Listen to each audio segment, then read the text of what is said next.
മഹാകുംഭമേള രാജ്യത്തിന്റെ ഐക്യത്തിന്റെ പ്രദർശനമായെന്നും രാജ്യത്തിന്റെ മഹത്വം ലോകത്തിനു മുന്നിൽ പ്രകടമായെന്നും പ്രധാനമന്ത്രി നരേന്ദ്രമോദി.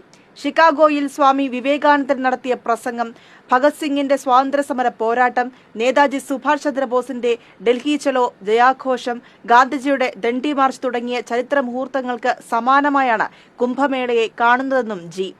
9 മാസത്തിലേറെ ബഹിരാകാശ നിലയത്തിൽ കഴിഞ്ഞ സുനിത വില്യംസും ബുഷ് വിൽമോറും ഭൂമിയിലേക്ക് പുറപ്പെട്ട ആ ചരിത്രനാളിലാണ് മതനിരപേക്ഷത ഭരണഘടനയിൽ എഴുതിവെച്ച ഒരു രാഷ്ട്രത്തിന്റെ ഭരണത്തലവൻ കടുത്ത അന്ധവിശ്വാസവും മതചിന്തയും വളർത്തുന്ന ഒരു പ്രസ്താവന നടത്തിയിരിക്കുന്നത്.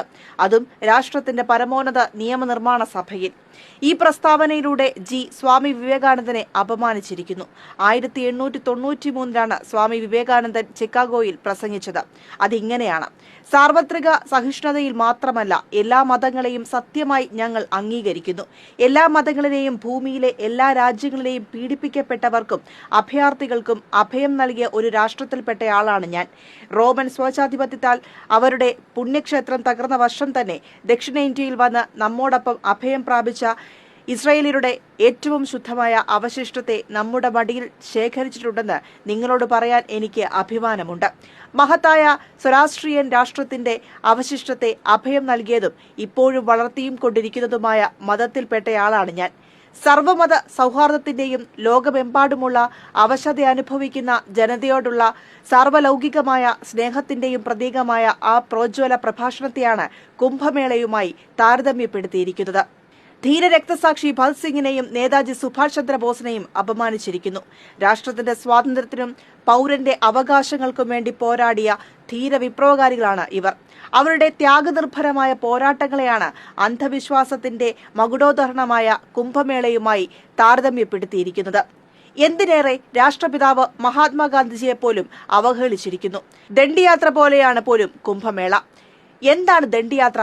ബ്രിട്ടീഷ് ഇന്ത്യയിൽ ഉപ്പിന് നികുതി ചുമത്തിയതിൽ പ്രതിഷേധിച്ച് 1930 മാർച്ച് 12 മഹാത്മാഗാന്ധിയുടെ നേതൃത്വത്തിൽ ആരംഭിച്ച അഹിംസാ സത്യാഗ്രഹമാണ് ഉപ്പ് സത്യാഗ്രഹം. മഹാത്മാഗാന്ധിയുടെ നേതൃത്വത്തിൽ ദണ്ഡിയിലേക്ക് നടത്തിയ യാത്രയോടെയാണ് ഇത് ആരംഭിച്ചത്. ആ സഹന സമരത്തെയാണ് പരിഹസിച്ചിരിക്കുന്നത്. എന്താണ് കുംഭമേള? ദേവന്മാരുടെ ശക്തി വീണ്ടെടുക്കാനായി നടത്തിയ പാലാഴി മഥനമെന്ന ഒരു വിഭാഗം ആളുകൾ വിശ്വസിക്കുന്ന ഒരു ഐതിഹ്യത്തെയാണ് കുംഭമേളയുമായി ബന്ധിപ്പിച്ചിരിക്കുന്നത്. വിഷ്ണു അവതാരമായ ഭഗവാൻ ധന്വന്തരി പാലാഴിയിൽ നിന്ന് അമൃതവുമായി പ്രത്യക്ഷപ്പെട്ടു. മഹാവിഷ്ണുവിന്റെ വാഹനമായ ഗരുഡൻ വഹിച്ചിരുന്ന അമൃതകുംഭത്തിൽ നിന്ന് പ്രയാഗ്, ഹരിദ്വാർ, ഉജ്ജയിൻ, നാസിക് എന്നിവിടങ്ങളിൽ ദേവന്മാർക്ക് നിത്യയൗവനവും ഐശ്വര്യവും പ്രദാനം ചെയ്യുന്ന അമൃത തുളുമ്പി വീണു. അങ്ങനെ ആ നദികളിൽ ഭഗവാന്റെ അനുഗ്രഹമായ അമൃതിന്റെ സാന്നിധ്യമുണ്ടെന്നാണ് വിശ്വാസം. അത്തരത്തിലുള്ള ഒരു ഐതിഹ്യവുമായി ബന്ധപ്പെട്ട ആഘോഷത്തെയാണ് മഹാത്മജിയുടെയും സ്വാമി വിവേകാനന്ദന്റെയും നേതാജിയുടെയും ഭഗത് സിംഗിന്റെയും എല്ലാം മഹത്തായ സംഭാവനകളുമായി താരതമ്യം ചെയ്തിരിക്കുന്നത്. വിശ്വാസവും സ്വാതന്ത്ര്യ സമരവും തമ്മിൽ എന്തു ബന്ധമാണെന്ന് എത്ര ആലോചിച്ചിട്ടും മനസ്സിലാകുന്നില്ല. ഇതാണ് ഇന്നത്തെ ഇന്ത്യ. ശാസ്ത്ര നേട്ടങ്ങളെ പുറങ്കാൽ കൊണ്ട് ചവിട്ടിമാറ്റി അന്ധവിശ്വാസങ്ങളെയും അനാചാരങ്ങളെയും പുൽകുന്ന ഭരണാധികാരികൾ ചരിത്രത്തെ വികലമാക്കുകയും കെട്ടുകഥകളെയും ഐതിഹ്യങ്ങളെയും ചരിത്രമെന്ന വ്യാജേന അവതരിപ്പിക്കുകയും ചെയ്യുന്നു. രാജ്യം കൈവരിച്ച ശാസ്ത്ര പുരോഗതിയെ നൂറ്റാണ്ടുകൾക്ക് മുൻപുള്ള അന്ധവിശ്വാസങ്ങളിലേക്ക് കൂട്ടിക്കെട്ടുന്നു. കടുത്ത മതചിന്തയും വർഗീയതയും അടിസ്ഥാന പ്രമാണമാക്കുന്നു. ഒരു വിഭാഗത്തിന് മാത്രം വിശ്വാസമായ കുംഭമേളയെയാണ് മതനിരപേക്ഷ ഭരണഘടന നിലനിൽക്കുന്ന ഒരു രാജ്യത്തെ ഭരണാധികാരി മഹത്വവൽക്കരിക്കുന്നത്. ഇതിൽ പരം അപമാനം വേറെന്തുണ്ട്?